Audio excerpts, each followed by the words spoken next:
ओम पूर्णमदः पूर्णमिदं पूर्णात् पूर्णमुदच्यते पूर्णस्य पूर्णमादाय पूर्णमेवावशिष्यते।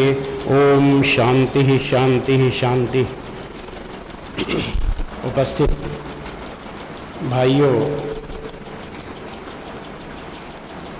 श्रीमद् भगवद गीता के अध्याय 3 का 21वां श्लोक है, यद्यथा चरति श्रेष्ठ तद देवे तरो जना सा यत् प्रमाणम कुरते लोकस्तदन वर्तते। जो महापुरुष होते हैं वो जो रास्ता अपनाते हैं, जिस रास्ते पे चलते हैं, उनका जो आचरण होता है, उनका जो अखलाक होता है, उसको देखकर दुनिया के तमाम लोग उसी अखलाक को, उसी आचरण को अपना लेते हैं और उसी रास्ते पर चलने लग जाते हैं।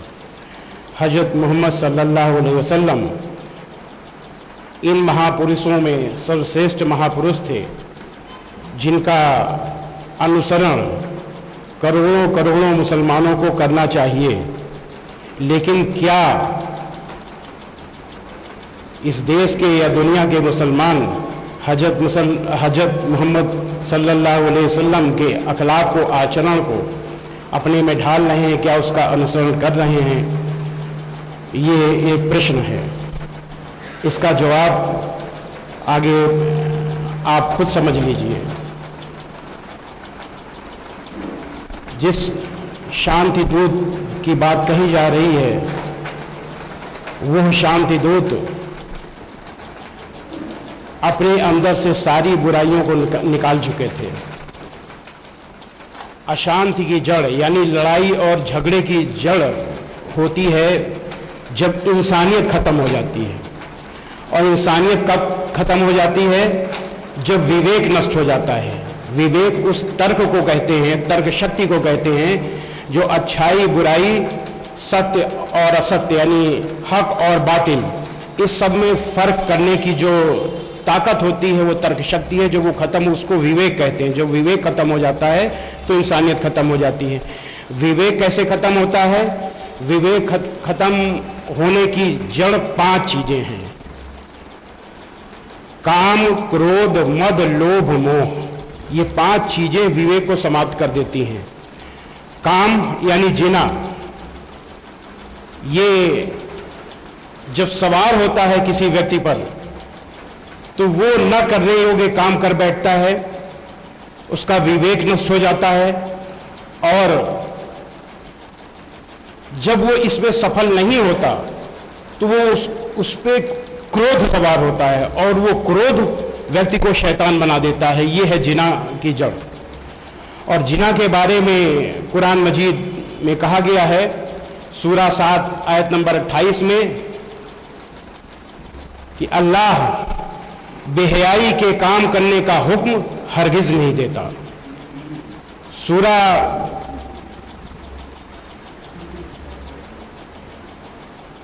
7 आयत नंबर 28 है ये। और सूरा 17 आयत नंबर 32 में है कि जिना के पास भी न जाओ, जिना के पास भी न जाओ, वह एक बेहयाई और बुरी राह है।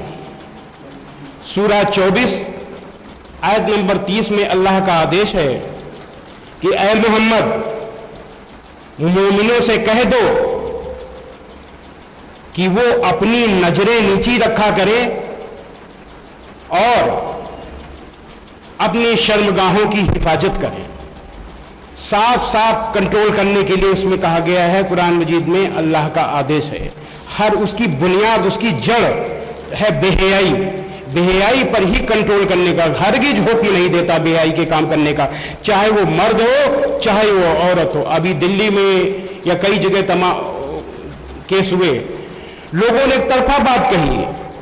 बेशक जिन लोगों ने किया था वो उसके दोषी थे, लेकिन एक लड़की रात में 11 साढ़े 11 बजे एक पराये मर्द के साथ घूम रही हो तो ये भी बेहयाई है।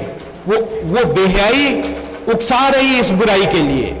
तो चाहे मर्द हो या औरत, दोनों के लिए मना है बेहयाई, कि बेहयाई के काम करने का हुक्म हरगिज नहीं देता। अगर आप बेहयाई करेंगे तो बात आगे बढ़ जाएगी, बुराई आगे बढ़ जाएगी। यह है कुरान मजीद का आदेश जिना के लिए। तो ये काम और क्रोध क्रोध एक ऐसी बुराई है जो झगड़े और अशांति की सबसे बड़ी जड़ है, क्योंकि सारी बुराइयों की परिणति क्रोध में होती है, और जब क्रोध आता है तभी झगड़ा और शांति होती है। और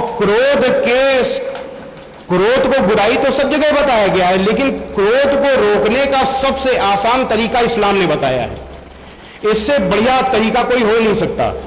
इस्लाम ने, कुरान मजीद ने कहा है कि क्रोध को रोकने के लिए माफ करो। क्रोध को रोकने का तरीका माफी है। कुरान मजीद के सूरा 3 की आयत नंबर 134 में है कि जो लोग खुशहाली और तंगी की हर हालत में अच्छे कामों के लिए खर्च करते हैं और क्रोध को यानी गुस्से को रोकते हैं और लोगों को क्षमा करते हैं, उनके कसूरों को क्षमा करते हैं, तो अल्लाह ऐसे लोगों को पसंद करता है जो ऐसे अच्छे से अच्छा काम करते हैं। कुरान मजीद ने कहा कि जो लोग गुस्से को रोकते हैं और लोगों को क्षमा करते हैं, अच्छे से अच्छा काम है। जो ऐसा करता है उसको अल्लाह पसंद करता है। कितना बढ़िया रास्ता है गुस्सा रोकने का। माफ कर दो, गुस्सा खत्म, जरा सी बात पे। लोग तमाम तपस्या ये सब करने की जरूरत नहीं, माफी पकड़ लो। तो काम, क्रोध, मद यानी घमंड। घमंड भी जो है वो लड़ाई की जड़ है, अशांति की जड़ है। क्योंकि जब अहंकार में, घमंड में व्यक्ति आता है, मक्का के कुरैश घमंड में थे, ताकत और पैसे के घमंड में थे, इसीलिए वो सच्चाई को समझ नहीं सके और तमाम तरीके की बुराइयां करने लगे। तो घमंड के लिए क्या कहा गया है कुरान मजीद में? सूरा 17 आयत नंबर 37 में है कि और जमीन पर अकड़ कर और तन कर मत चल, कि तू जमीन को फाड़ तो नहीं डालेगा और न लंबा होकर पहाड़ों की चोटी तक पहुंच जाएगा। साफ साफ व्यर्थ है कि तू जो अकड़ रहा है, तन रहा है घमंड में, तो न तू जमीन को फाड़ डालेगा और न इतना लंबा हो जाएगा कि पहाड़ की चोटी तक हो। इसलिए तू जमीन में ही रह और इंसान बन। ये कुरान मजीद का आदेश है घमंड के लिए। काम, क्रोध, मद, लोभ, लालच। लालच पर भी, लालच को एक बड़ी बुराई कहा गया कुरान मजीद में। कुरान मजीद के सूरा 3 आयत नंबर 188 में है। क्या है? लालच में आदमी करता क्या है? दूसरे की चीजों को हड़पने का काम करता है। लालच तभी तो आता, अपनी चीज पे तो लालच आता नहीं। आपके पास कार है तो उस पर तो आप ललचाएंगे नहीं, आप दूसरे की कार पे ललचाएंगे, दूसरे के धन पे ललचाएंगे, दूसरे की चीजों पे ललचाएंगे, और ललचाएंगे तो चाहेंगे चीज हमको मिल जाए। उसी में आदमी बेईमानी करता है, धोखेबाजी करता है, ठगी करता है लालच में। तो कुरान मजीद के सूरा 2 आयत नंबर 188 में है कि एक दूसरे का माल नाहक न खाओ। एकदम मना है कि एक दूसरे का माल जिसमें तुम्हारा हक नहीं है उस पर तुमको खाने की कोई इजाजत नहीं। एक दूसरे का माल नाहक न खाओ। जिस दिन ये आदेश मान लोगे उस दिन लालच नहीं आएगा। सूरा 4 आयत नंबर 107 में है कि अल्लाह हक मारने वालों को, दूसरे का हिस्सा हड़पने वालों को, अल्लाह हक मारने वालों को और मुजरिमों को, यानी जो धोखेबाज हैं, जो लालची हैं, ठग हैं, अल्लाह हक मानने वालों को और मुजरिमों को पसंद नहीं करता। यानी लालचियों को अल्लाह पसंद नहीं करता जो लालच में आकर के दूसरों का हक मानते हैं। तो जो अल्लाह का डर रखेगा, जिसके मन में अल्लाह का खौफ होगा, वो दूसरों की चीजों पे लालच नहीं करेगा, दूसरे हक नहीं मारेगा, लालच नहीं करेगा, तो इस लालच की बुराई से भी दूर हो जाएगा वो। काम, क्रोध, मद, लोभ, मोह। मोह क्या होता है? किसी को अपने बेटे का मोह, किसी को अपनी बीवी का मोह, किसी को भाइयों का मोह, किसी को रिश्तेदारों का मोह। मोह में ही क्या करता है? वो बेइंसाफी करता है। आपका झगड़ा, आपके बच्चे का झगड़ा दूसरे के बच्चे से हुआ, और अगर आपको बच्चा, अपने बच्चे का मोह हो गया, तो आप बच्चे की बुराई नहीं देखेंगे, उसकी बुराई ढूंढेंगे और झगड़ा करेंगे कि तुम्हारा लड़का खराब है, हमारा लड़का ठीक है, बिल्कुल अच्छा है। इसी एक मोह की वजह से महाभारत का युद्ध हुआ था। जो धृतराष्ट्र थे, उनके लड़कों का नाम कौरव था, बच्चे 100 कौरव थे, उनके पुत्र थे। सबसे बड़े लड़के का नाम दुर्योधन था, और पांडु के 5 लड़के थे, पांडव। तो धृतराष्ट्र के लड़के दुर्योधन ने पांडवों पर अन्याय किया। धृतराष्ट्र ने देखा कि अन्याय कर रहे हैं हमारे लड़के, लेकिन पुत्र मोह में, अपने बेटे के मोह में उन्होंने अपने आंखों में पट्टी बांध दी और जिसकी वजह से महाभारत का युद्ध हो गया, इतना बड़ा युद्ध हो गया। तो मोह में भी, मोह झगड़े की बहुत बड़ी जड़ है। अपने रिश्तेदारों को, अपनों के दोष को न देखना, दूसरों के दोष को देखना बेइंसाफी कर देता है। और इस बेइंसाफी को जितना जबरदस्त तरीके से विरोध कुरान मजीद में अल्लाह का आदेश है इसके विरोध में, वैसा शायद ही कहीं हो। कुरान मजीद के सूरा 4 आयत नंबर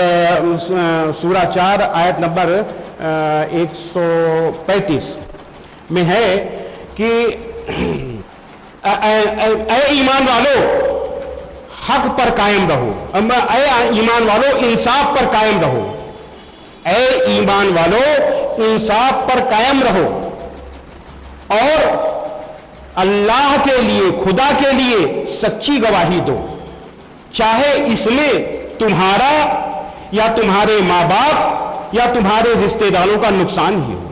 यह सूरा 4 की आयत नंबर 135 साफ साफ एकदम कहा गया है कि इंसाफ पर कायम रहो और अल्लाह के लिए, खुदा के लिए सच्ची गवाही दो, चाहे इसमें तुम्हारा, तुम्हारे माँ बाप का, माँ बाप से बड़ी चीज कोई नहीं, तुम्हारे माँ बाप का, तुम्हारे रिश्तेदारों को नुकसान ही कोई, यानी कोई भी किसी भी तरीके का मोह न हो, इंसाफ, बेइंसाफी खबरदार होने न पाए। इससे भी बड़ी बात, यहां मोह तो अपनों का कहा गया है, लेकिन इस्लाम में इससे भी एक बड़े मोह की बात कही गई है। वो मोह है दुश्मन का, नकारात्मक मोह, यानी दुश्मन अगर आदमी के सामने खड़ा हो तो उसके लिए वो इंसाफ की गवाही नहीं, हमारा दुश्मन है, अच्छा है इसका नाश हो जाए, हमसे क्या लेना देना, अच्छा है ये मारा जाए, यानी उसका बुरा चाहेगा। लेकिन इस्लाम में क्या कहा गया है? कुरान मजीद के सूरा 5 आयत नंबर 8 में है कि ऐ ईमान वालों खुदा के लिए इंसाफ की गवाही देने के लिए खड़े हो जाया करो और लोगों की दुश्मनी तुमको इस बात पर तैयार न करे कि इंसाफ छोड़ दो। सामने दुश्मन है तो उसकी वजह से उसके खिलाफ भी इंसाफ की गवाही देने के लिए खड़े हो जाओ, उसकी दुश्मनी तुमको बेइंसाफी के लिए तैयार न करे। ये सूरा 5 आयत नंबर 8। तो काम, क्रोध, मद, लोभ, मोह, पांचों चीजों का जड़ से विरोध किया गया है कुरान मजीद में, और हजरत मोहम्मद सल्लल्लाहु अलैहि वसल्लम ने इन पांचों चीजों को अपने दिल से निकाल दिया था। और शांति का दूसरा नाम क्या है? अहिंसा। मन, वचन, कर्म से अहिंसा, यही शांति का दूसरा नाम है। और कुरान मजीद में मन, वचन, कर्म से अहिंसा मौजूद है, बस देखने की जरूरत है। अल्लाह की किताब, जो अल्लाह का जो आदेश होता है, जो अल्लाह की किताब होती है, वो चाहे वो वेद हो, चाहे वो श्रीमद् भगवद गीता हो, चाहे कुरान मजीद हो, वो परफेक्ट होता है। और इसीलिए जो सच्चाई होती है वो अलग अलग नहीं होती, एक होती है। इसीलिए वेद, गीता और कुरान मजीद में बहुत ज्यादा समानता है। ये एक विषय दूसरा हो जाएगा, हमने दी बहुत ही ज्यादा समानता, क्योंकि दोनों सच्चाई एक ही तरीके की होती है। तो मन, वचन, कर्म से अहिंसा कैसे है कुरान मजीद में? कुरान मजीद के सूरा 41 आयत नंबर 34, भलाई और बुराई, पहले हम बता रहे हैं सूरा 28 आयत नंबर 83, मन से अहिंसा हम बता रहे हैं। सूरा 28 आयत नंबर 83, हम जन्नत यानी परलोक का घर उन लोगों के लिए विशेष कर देंगे। ये अल्लाह का वादा है कि हम जन्नत यानी परलोक का घर उन लोगों के लिए विशेष कर देंगे जो धरती में जुल्म और फसाद करने का इरादा नहीं रखते, यानी मन में भी नहीं सोचते जुल्म और फसाद के लिए। ये मन से हिंसा है। और जो लोग मन से नहीं सोचते जुल्म और फसाद के लिए, अल्लाह का वादा है कि उनको हम जन्नत का घर, परलोक का घर विशेष कर देंगे। तो ये कुरान मजीद की मन से हिंसा है। वचन से सूरा 41 आयत नंबर 34, भलाई और बुराई बराबर नहीं हो सकती, तो लोगों की सख्त बातों का ऐसे तरीके से जवाब दो जो बहुत अच्छा हो, ऐसा करने से तुम देखोगे कि जिसमें और तुम्हें पहले दुश्मनी थी अब वो तुम्हारा गहरा दोस्त है। कितनी अच्छी बात है।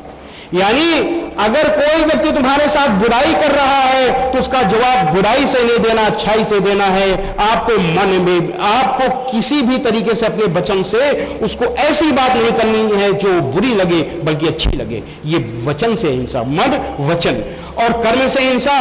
सूरा 5 आयत नंबर 32 में है कि जिस किसी ने एक निर्दोष का कत्ल किया तो मानो उसने सारे इंसानों का कत्ल कर दिया, और जिस किसी ने एक निर्दोष को बचाया तो मानो उसने सारी इंसानियत को, सारे इंसानों को बचाया।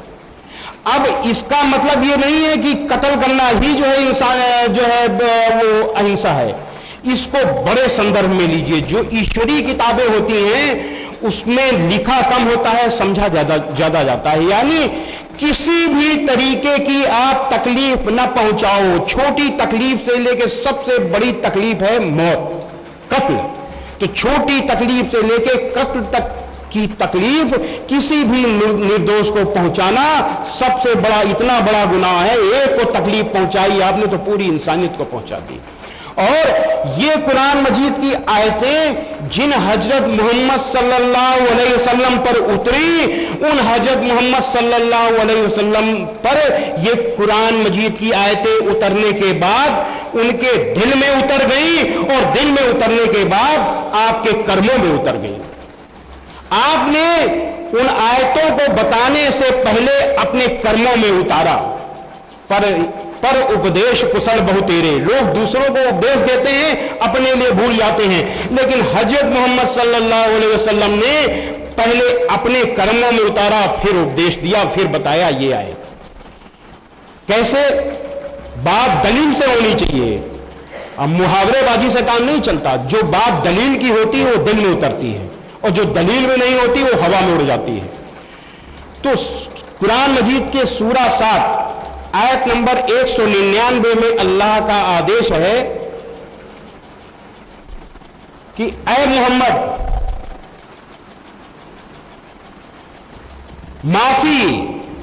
माफी का तरीका अपनाओ। ऐ मोहम्मद, माफी का तरीका अपनाओ और भलाई का हुक्म देते रहो, और अज्ञानियों यानी जाहिलों से किनारा कर लो।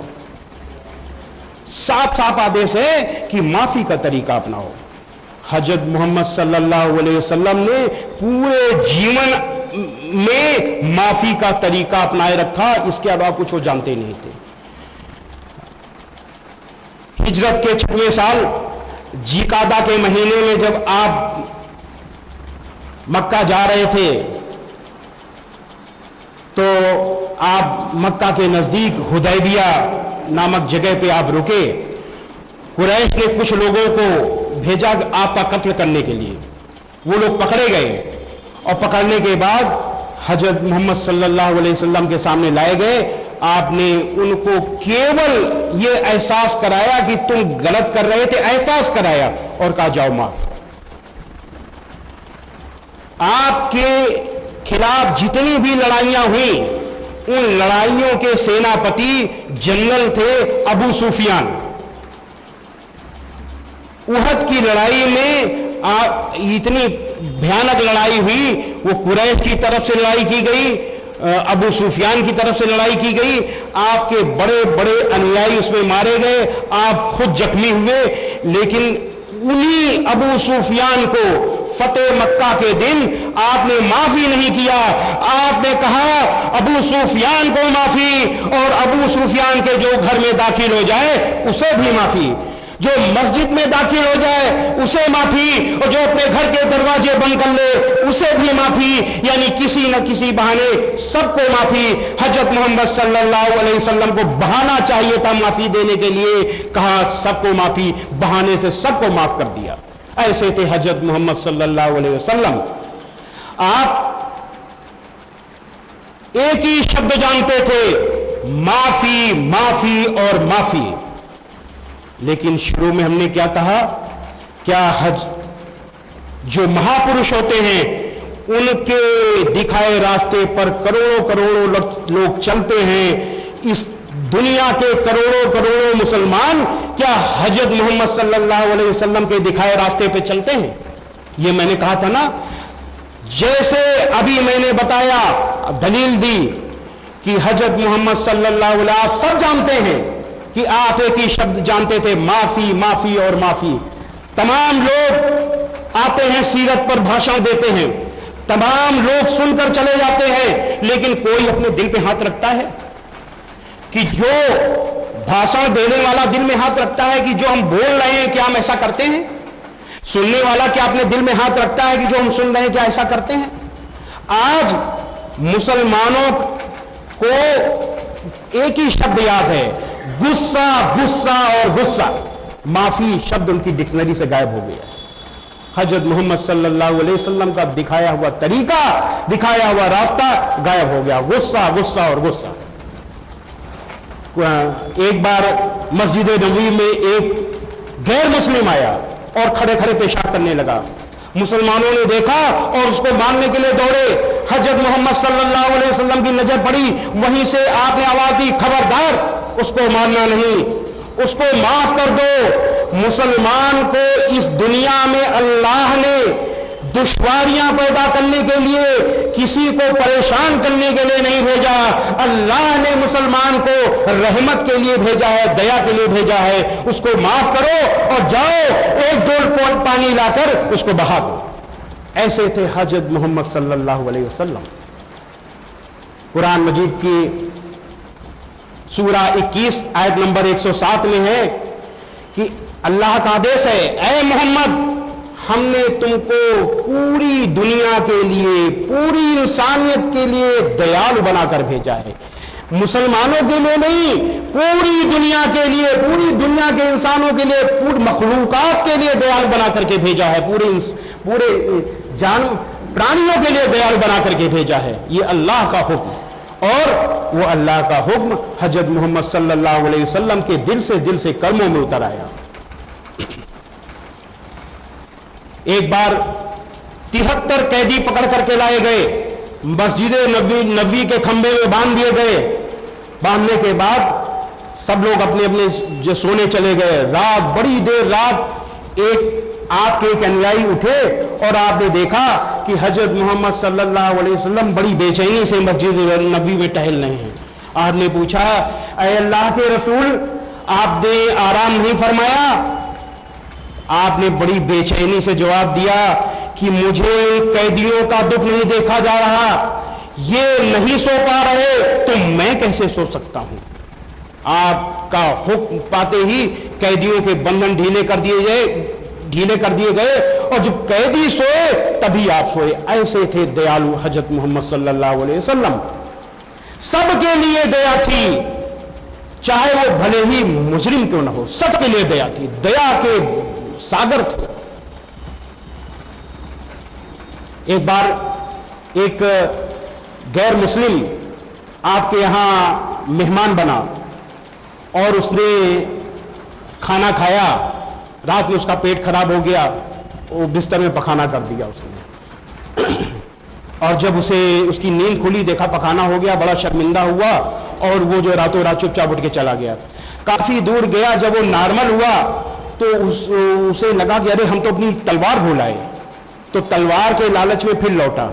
जब लौटा, आपके निवास के नजदीक आया तो उसने आवाज सुनी कि एक अनुयायी कह रहे, ऐ अल्लाह के रसूल, ये आप क्या कर रहे हैं? इस बिस्तर में गंदगी है, इसे आप धो रहे हैं, इसे मुझे धोने दीजिए। तो अल्लाह के रसूल सल्लल्लाहु अलैहि वसल्लम का वो जवाब सुनता है कि वो मेरा मेहमान था, इसलिए ये काम मुझे करना चाहिए। इतना सुनने के बाद वो इतना प्रभावित हुआ कि वो गया और जाने के बाद अल्लाह के रसूल सल्लल्लाहु अलैहि वसल्लम के पास रोने लगा और रोने के बाद आपका अनुयायी बन गया। ऐसे दिल बदलते थे आप, दयालुता से दिल बदलते थे, तलवार से नहीं बदलते थे, दयालुता से बदलते थे।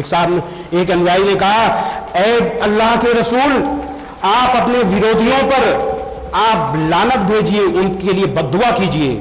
आपने कहा, हो जोश में होश रखो, अल्लाह ने मुझे इस दुनिया में लानत भेजने के लिए बद्दुआ देने के लिए नहीं भेजा, मुझे इस दुनिया में रहमत के लिए, दया के लिए भेजा है।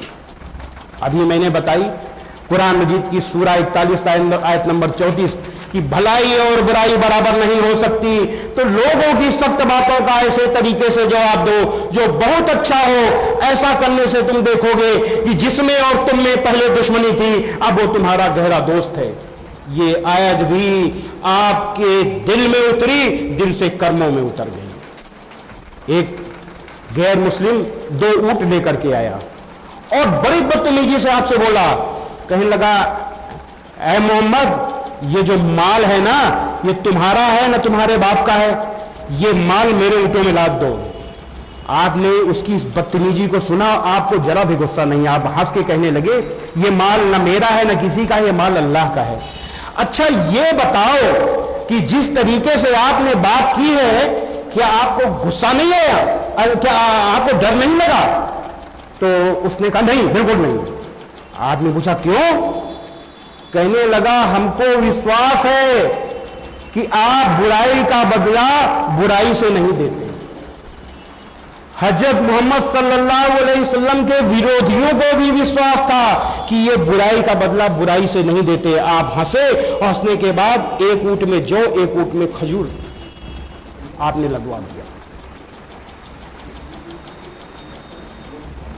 एक बहुत मशहूर किस्सा है, एक बुढ़िया माई जब आप रास्ते पे जाते थे तो आपके ऊपर कूड़ा फेंक दिया करती थी।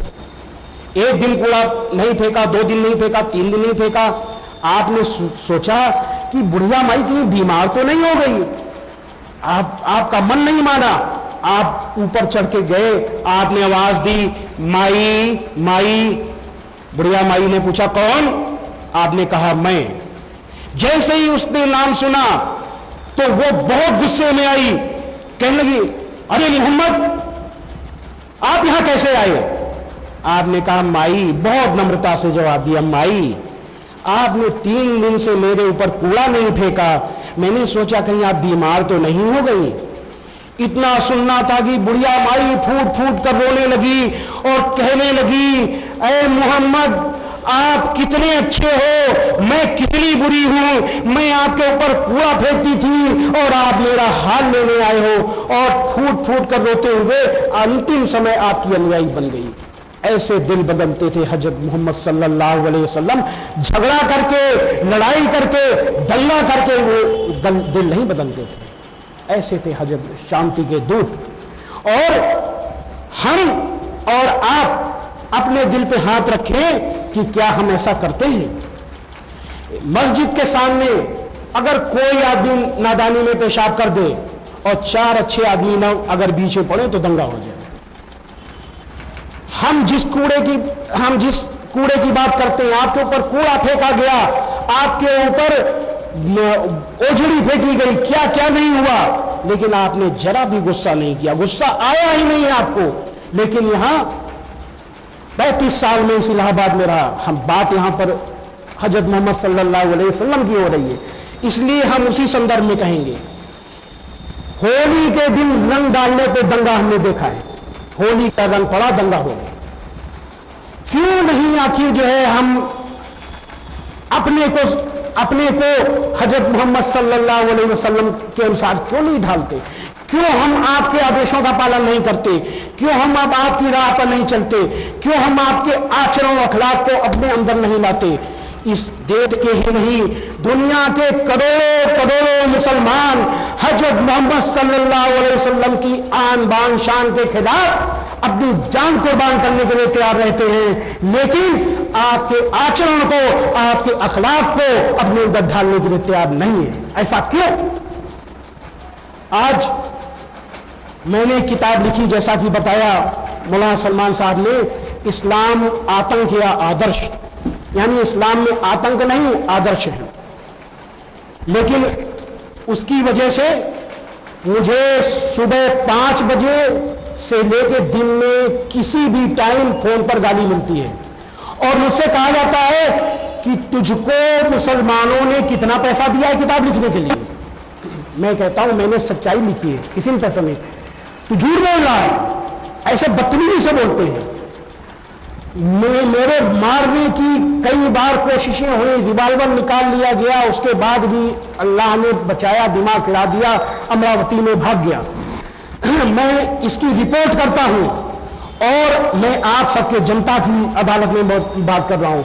मेरे ऊपर सुरक्षा लगाने की, मेरी सुरक्षा की बात तो छोड़ दीजिए, उसकी इंक्वायरी, ये अखिलेश की सरकार इंक्वायरी तक नहीं करती और उल्टा उन लोगों से एक बार पूछने के बजाय चौकी इंचार्ज, सीओ,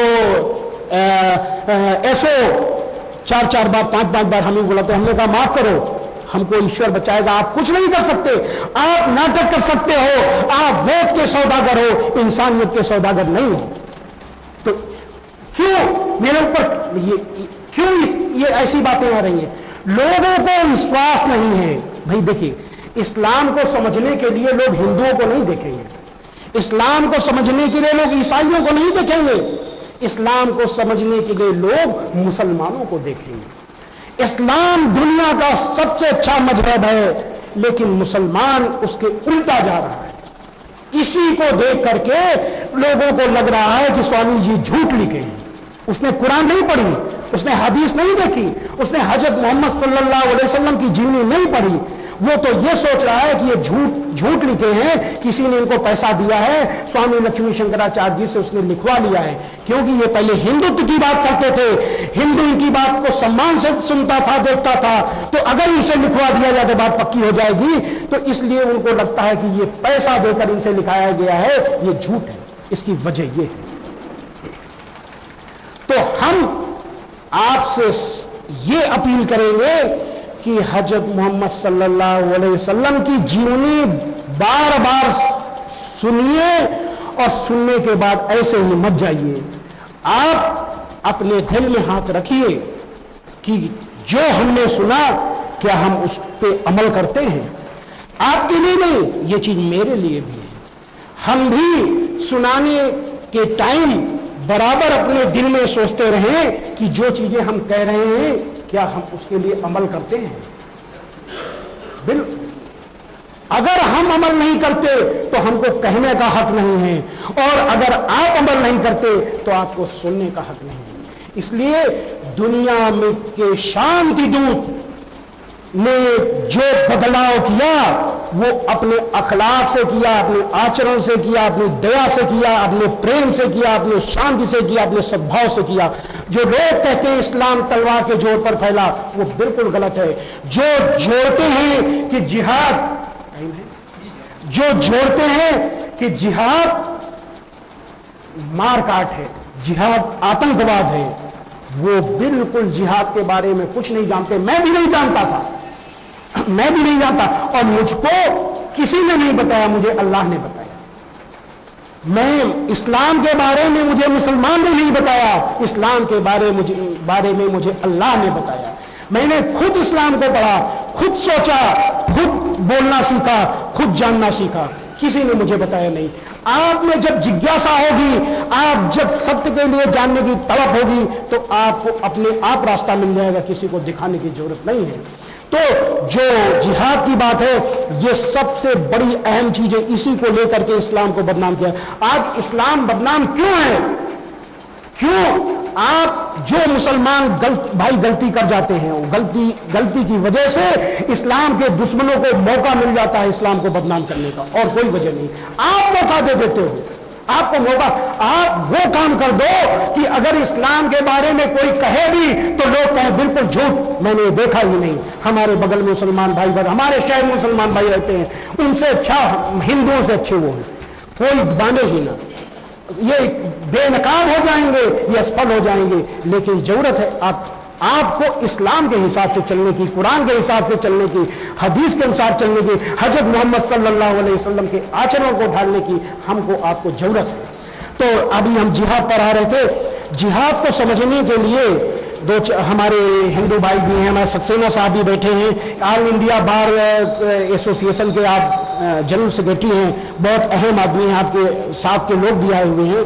हम जिहाद के बारे में बताएंगे। इसके लिए, इसको समझने के लिए पहले थोड़ा महाभारत की तरफ चलना पड़ेगा कि जब हमने बताया कौरवों और पांडवों में जब युद्ध क्यों हुआ, कौरवों ने पांडवों पर अन्याय किया, उनका राज्य हड़प लिया, तो बातचीत के रास्ते शुरू किए गए कि भाई जंग ना हो, जंग को रोकने के लिए। जो धार्मिक लोग होते हैं जंग ऐसे नहीं करते, जंग रोकने का पूरा प्रयास किया जाता है। सच्चा धर्म जो होता है, धर्म का न्यायी होता है। जंग को रोकने के लिए प्रयास किए गए, जब सारे रास्ते असफल हो गए तो आखिरी प्रयास किया गया। श्री कृष्ण ने कहा कौरवों से कि 5 पांडव हैं, इनके लिए 5 गांव दे दो और हम जंग नहीं चाहते। तो कौरवों के नेता दुर्योधन ने कहा कि 5 गांव की तो बात दूर, सुई की नोक के बराबर अगर जमीन लेनी है, सुई की नोक के बराबर भी, तो जंग करनी पड़ेगी। अब जब ऐसी बात आ गई तो सारे जंग रोकने के सारे रास्ते बंद हो गए, बातचीत के सारे रास्ते बंद हो गए। और जब ऐसा हो जाए तो अन्याय और अत्याचार चरम सीमा पर पहुंच जाता है और उसको समाप्त करने के लिए जो युद्ध की शुरुआत होती है वो युद्ध नहीं होता, वो धर्म युद्ध होता है, वही जिहाद होता है। ठीक, तो उस समय जब जिहाद दोनों सेनाएं आमने सामने खड़ी हो गई तो दुर्योधन ने देखा कि हमारे भाई, हमारे गुरु, हमारे दादे सब लोग यहाँ खड़े हैं और एक राज्य के लिए हम इन लोगों को नहीं मार सकते। उसने कहा हम नहीं लड़ेंगे। उसने कहा निहत्य धार्त राष्ट्रांगना का प्रीति से जनार्दन पाप में मेवाश्रय दसमान हत्ये ताना तताहिना। अर्जुन, मैं इस तुच्छ राज्य के लिए इन कौरवों को मार नहीं सकता। इन धृतराष्ट्र के पुत्रों को मारकर, अपने भाइयों को मारकर, अपने दाए चाचे इन सबको मारकर मुझे क्या खुशी होगी? इन पापियों, इन अत्याचारियों को मारने से तो मुझे पाप ही लगेगा। तब श्री कृष्ण जी ने कहा, ईश्वर का संदेश आया श्री कृष्ण जी के माध्यम से। क्या आया कि ये जो तेरे सामने खड़े हैं ये या तो अन्यायी हैं या अन्यायियों का साथ देने वाले हैं। अगर तू इनसे नहीं लड़ता तो तू पाप को प्राप्त होगा, अगर तू लड़ेगा तो तू पाप को प्राप्त नहीं होगा। तो हतो वा प्राप्त स्वर्गम जित्वा वा भोक्ष्यसे महीम तस्माद् उत्तिष्ठ कौन्तेय युद्धाय कृत निश्चया। अरे अर्जुन, इस धर्मयुद्ध में तू मारा जाएगा तो स्वर्ग को प्राप्त होगा, अगर जीतेगा इस पृथ्वी का भोग करेगा। इसलिए युद्ध के लिए, जंग के लिए दृढ़ निश्चय करके खड़ा हो जा। अच्छेत तविमं धर्म्यम संग्रामम न करिष्यसि तथा स्वधर्मम कीर्तिम चहित्वा पापम अवाप्स्यसि। और यदि तू इस जंग को नहीं करेगा, क्योंकि ये अन्याय और अत्याचार के विरुद्ध जंग है, तो तू अपने धर्म और यश को खोकर और तू पाप को प्राप्त होगा। इसलिए तेरा फर्ज बनता है जंग करना। ठीक इसी तरीके से जब हजरत मोहम्मद सल्लल्लाहु अलैहि वसल्लम मक्का में संदेश दे रहे थे, ला इलाहा इल्लल्लाह, यानी परमेश्वर के सिवा कोई पूज्य नहीं है, दुनिया का सबसे बड़ा सत्य, यूनिवर्सल ट्रुथ जब वो बता रहे थे, तब इस सच्चाई को मक्का के कुरैश समझ नहीं पाए, क्योंकि वो घमंड और ताकत के नशे में चूर थे और घमंड विवेक को नष्ट कर देता है। और जब विवेक नष्ट हो जाता है तो हक और बातिल, सत्य और असत्य, धर्म और अधर्म में व्यक्ति भेद नहीं कर पाता। मक्का के कुरैश हजरत मोहम्मद सल्लल्लाहु अलैहि वसल्लम द्वारा बताए गए दुनिया के सबसे बड़े सत्य को समझ नहीं सके और आपके विरोधी बन गए। आपको ही परेशान किया गया, आपके अनुयायियों को तरह तरह से परेशान किया गया। मक्का की तपती रेत पर भूखा प्यासा नंगा लिटाया गया और ये भयानक अत्याचार 1 साल 2 साल 3 साल नहीं, लगातार 13 सालों तक चलता रहा। इसके बाद भी हजरत मोहम्मद सल्लल्लाहु अलैहि वसल्लम अपने अनुयायियों से कहते रहे कि सब्र करो, सब्र करने वालों के साथ अल्लाह है। ये था हजरत मोहम्मद सल्लल्लाहु, दुनिया का सबसे बड़ा लंबे समय तक चला हुआ, 13 साल तक चला हुआ अत्याचार और अन्याय, दुनिया का सबसे बड़ा अन्याय और अत्याचार हजरत मोहम्मद सल्लल्लाहु अलैहि वसल्लम और आपके अनुयायी यानी मुसलमानों ने झेला। इसके बाद भी दुनिया का सबसे बड़ा सब्र दुनिया ने देखा हजरत मोहम्मद सल्लल्लाहु अलैहि वसल्लम का। तो इसके बाद आप मक्का से मदीना चले गए। मदीना में भी शैतान तो शैतान, मदीना में भी शैतान ने पीछा नहीं छोड़ा। जब बातचीत हुदैबिया का समझौता हुआ, हुदैबिया का समझौता नीचे करके किया गया, लेकिन इसके बाद भी वो लोग जब नहीं माने, वो अपनी आदत से बाज नहीं आए, बातचीत के सारे रास्ते बंद हो गए, एक ही रास्ता बचा जंग का। तब वो जंग, अन्याय और अत्याचार जब चरम सीमा पर पहुंच जाता है तो अंतिम विकल्प जंग होता है और वो जंग धर्म युद्ध होता है, वही जिहाद है। तो हजरत तब अल्लाह का आदेश आया, जैसे श्रीमद् भगवद गीता में आया, वैसे अल्लाह का आदेश कुरान मजीद के सूरा 22 आयत नंबर 39 में आया। जिन मुसलमानों से खामखा लड़ाई की जाती है उनको इजाजत है कि वे भी लड़ें, क्योंकि उनके साथ जुल्म हो रहा है। लेकिन जो सत्य धर्म होता है वो मर्यादा की सीमा नहीं तोड़ता। इस युद्ध को, इस जंग को मर्यादा में बांध लिया गया अल्लाह द्वारा। कुरान मजीद के सूरा 2 आयत नंबर 190 में था ये आयत, ये आदेश मौजूद था कि जो लोग तुमसे लड़ते हैं तुम भी खुदा की राह में उनसे लड़ो, मगर जाति न करना कि खुदा जाति करने वालों को नापसंद करता है। बांध दिया गया, मर्यादित कर दिया गया, उस युद्ध को मर्यादित किया गया जो अपनों को बचाने के लिए, असत्य और अन्याय के विरुद्ध लड़ने के लिए, सत्य और न्याय की रक्षा के लिए लड़ा गया। उस युद्ध को भी मर्यादित किया गया। इसीलिए ये कई साल तक युद्ध चला, लेकिन दोनों तरफ से केवल 1000 लोग से भी कम मारे गए। इतना मर्यादित युद्ध था ये हजरत मोहम्मद सल्लल्लाहु अलैहि वसल्लम थे, ये अल्लाह के रसूल थे जिन्होंने ये मर्यादित उस अल्लाह के आदेश को हूबहू अपने में ढाला, हूबहू माना। अब तो ये जो बात की जाती है कि इस्लाम तलवार के जोर पे फैला, इस्लाम ने मंदिर और मंदिर तोड़े, बिल्कुल। कुरान का आदेश क्या है आप जरा सुनिए। कुरान का आदेश है, कुरान मजीद के सूरा 22 आयत नंबर 39 हमने बताई, वो जिहाद का आदेश आया। अगली आयत में क्या आदेश है?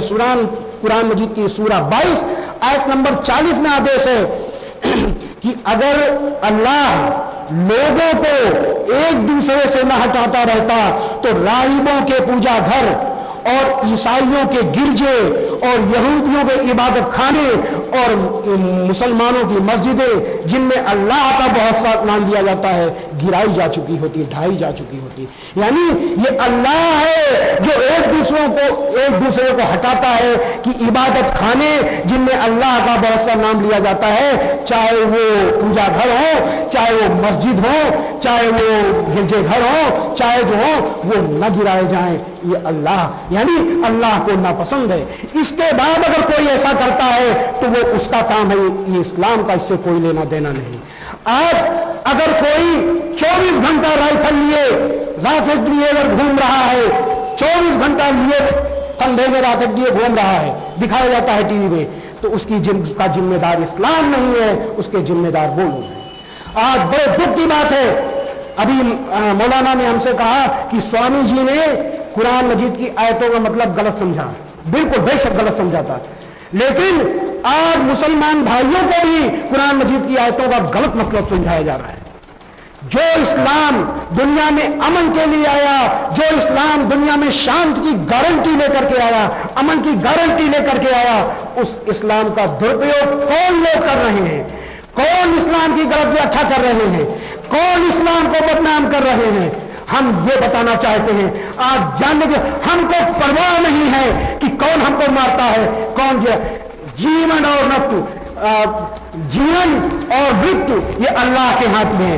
कोई खौफ की बात नहीं, कोई डर की बात नहीं। चाहे हिंदू हमको मारे, चाहे मुसलमान मारे, लेकिन हम सच्चाई कहेंगे। अल्लाह के धर्म को, इस्लाम को, जो अमन की गारंटी है, जो शांति की गारंटी है, अगर उसको कोई बदनाम करने का प्रयास कर रहा है, चाहे हिंदू हो, चाहे मुसलमान हो, हम उसके बारे में जरूर बोलेंगे, कुछ भी हो जाए। तो हम अंत में हम अल्लाह से प्रार्थना करते हैं कि वो हम सबको सद्बुद्धि दे, सच्ची राह दिखाए, पथभ्रष्ट होने से बचाए। ओम शांति शांति शांति।